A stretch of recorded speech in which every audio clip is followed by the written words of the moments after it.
Assalamualaikum warahmatullahi wabarakatuh.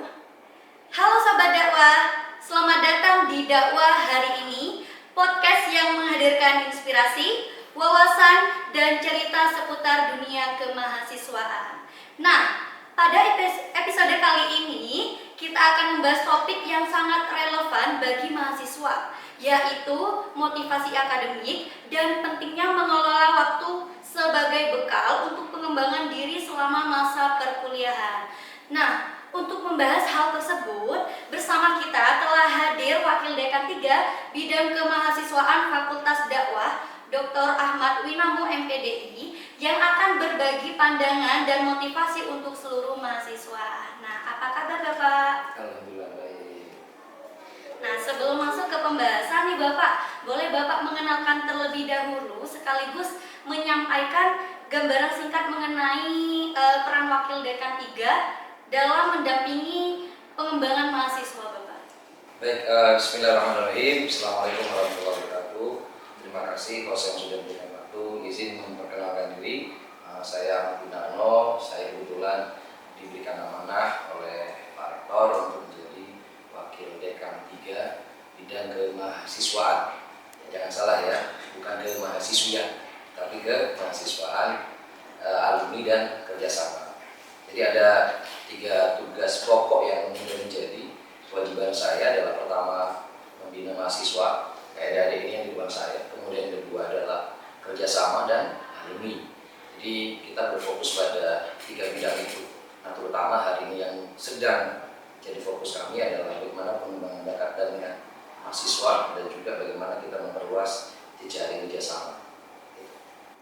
Baik Pak, nah terima kasih ya Bapak atas perkenalannya dan penyampaiannya. Selanjutnya, tentunya Bapak sangat dekat dengan kehidupan mahasiswa karena banyak berinteraksi dan mendampingi berbagai kegiatan kemahasiswaan ya Bapak. Nah, oleh karena itu, saya ingin langsung masuk ke pembahasan pertama. Nah, kan saat ini banyak mahasiswa yang aktif mengikuti organisasi, kepanitiaan, lalu berbagai kegiatan yang ada di kampus nih Bapak. Nah, menurut Bapak, bagaimana sih mahasiswa ini dapat menjaga motivasi dan di tengah banyaknya aktivitas mahasiswa sekarang ini Bapak?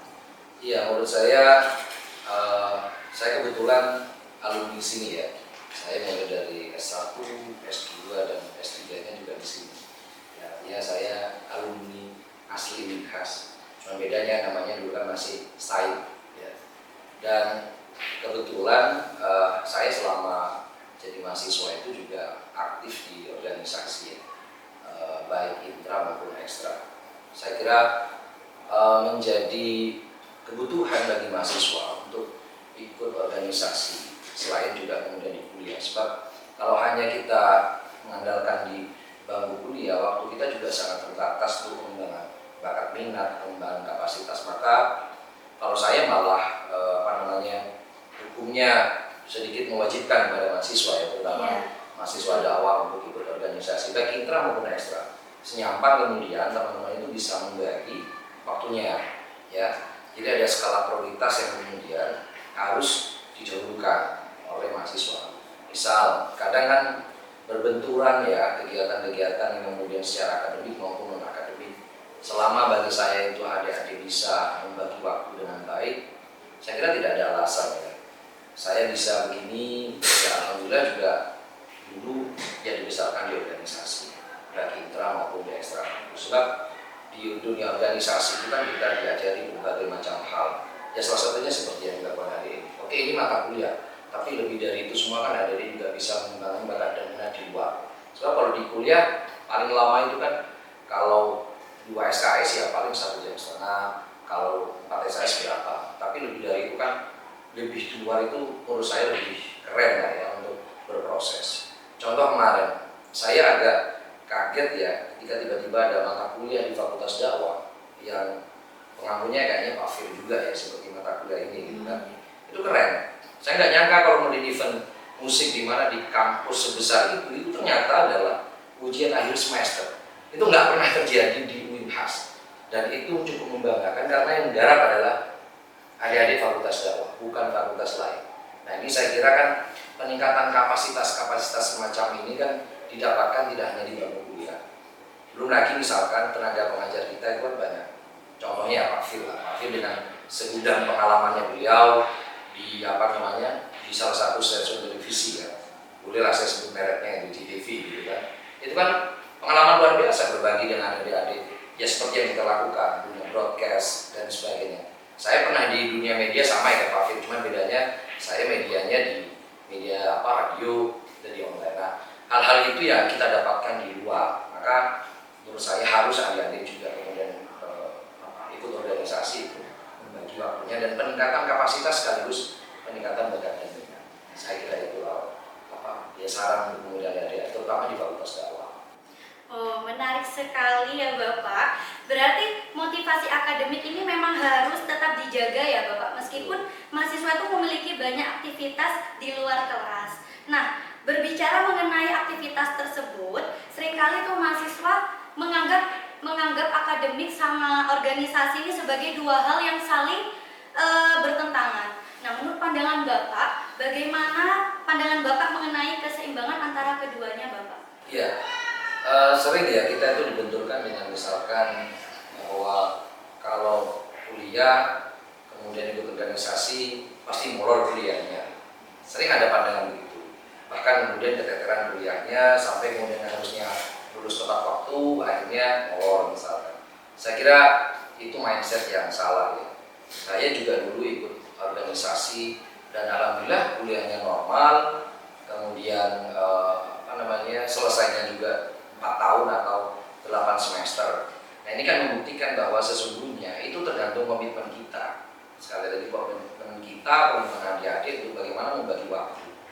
Ada kalanya memang harus kita mengorbankan gitu ya. Tapi kan tidak selalu setiap hari misal benturan tidak. Mungkin ada beberapa waktu dan saya kira di kampus ini sangat terbuka ya dosen-dosen kita.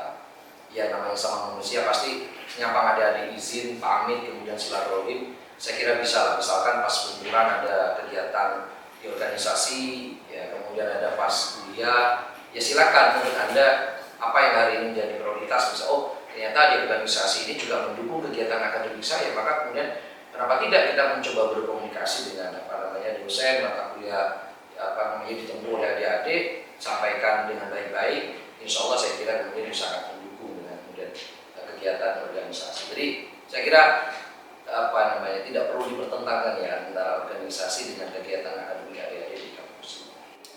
Baik Pak.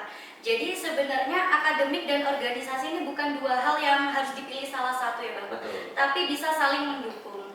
Nah, dari pengalaman Bapak mendampingi mahasiswa selama ini nih Bapak, kira-kira seperti apa sih karakter atau kebiasaan yang biasanya dimiliki oleh mahasiswa yang mampu berkembang baik secara non-akademik sama akademik?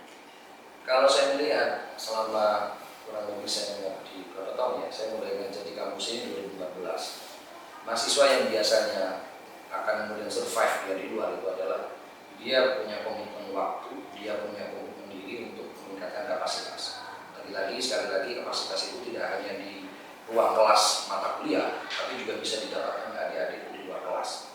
Ya kalau mereka kemudian bisa mengoptimalkan potensi dirinya seperti yang dilakukan ini, kemudian dia juga berani berpikir out of the box gitu kan, tidak melulu lurus begitu, tapi ada yang mau sedikit menantang diri, yang men-challenge dirinya bahwa setiap orang punya potensi yang berbeda, maka kemudian saya kira ada yang bisa sukses. Dan banyak saya temukan alumni-alumni kita udah survive gitu kan, baik yang ada di instansi pemerintah maupun mereka yang punya usaha sendiri ya, baik punya broadcast, kemudian production house, event organizer dan lain-lain. Banyak saya kira alumni-alumni kita sudah bisa berbicara di luar itu bahwa sesungguhnya kalau kita mau komitmen, sekali lagi komitmen terhadap diri kita dan yakin dengan kemampuan kita, ya semuanya akan bisa survive di luar. Menarik sekali Pak.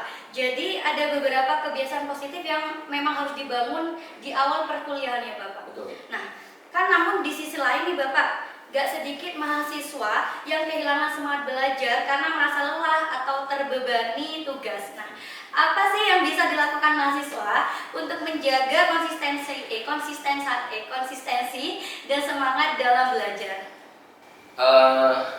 Saya kira menjadi hal yang wajar ya. Jangan mahasiswa, kadang kita pun sebagai manusia biasa pernah mengalami di mana fase-fase kita sedang down, kita sedang turun, apalagi misalkan kena masalah dan lain-lain. Nah, sekedar saran buat adik-adik mahasiswa, bagi saya jika ingin adik-adik termotivasi, apalagi pas keadaan down begitu, ingat orang tua kok saya.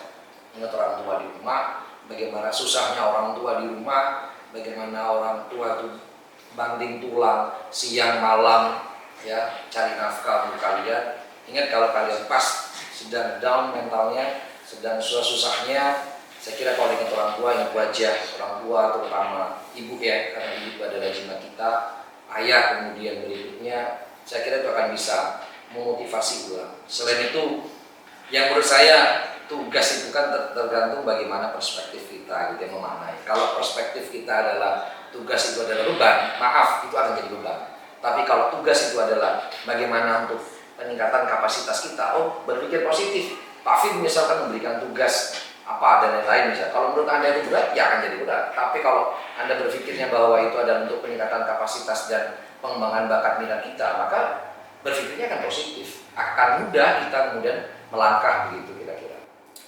Baik Pak, tadi kan kita sudah membahas bagaimana menjaga semangat dan konsistensi dalam belajar. Nah, satu segmen singkat nih Bapak, pesan untuk mahasiswa. Menurut Bapak satu kalimat motivasi untuk mahasiswa Fakultas Dakwah nih Bapak. Teruslah berbuat baik, karena dengan berbuat baik kita akan suatu saat akan mendapatkan kebaikan itu. Baik itu tidak untuk kita, tapi untuk anak dan cucu kita. Saya kira itu.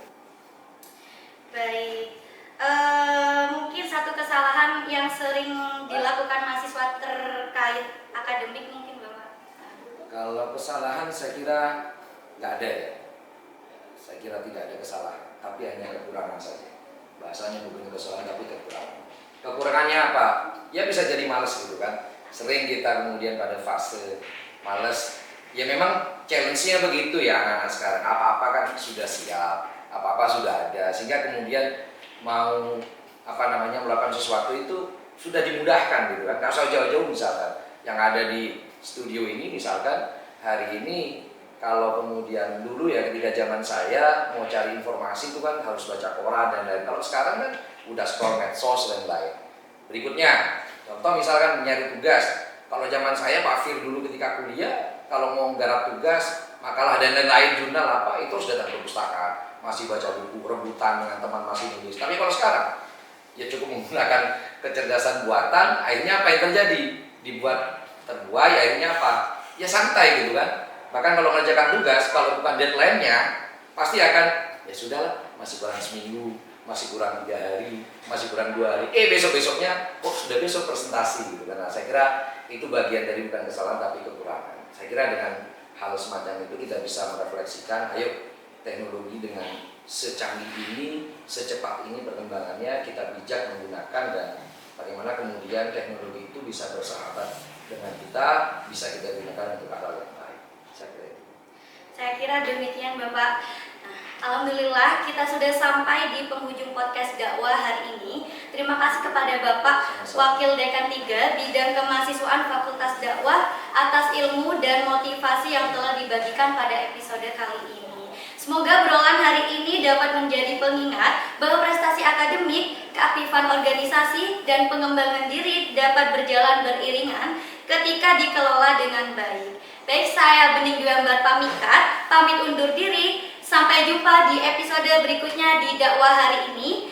Fakultas Dakwah Transformatif, Cerdas Membebaskan. Billahi taufiq wal hidayah. Wassalamualaikum warahmatullahi wabarakatuh.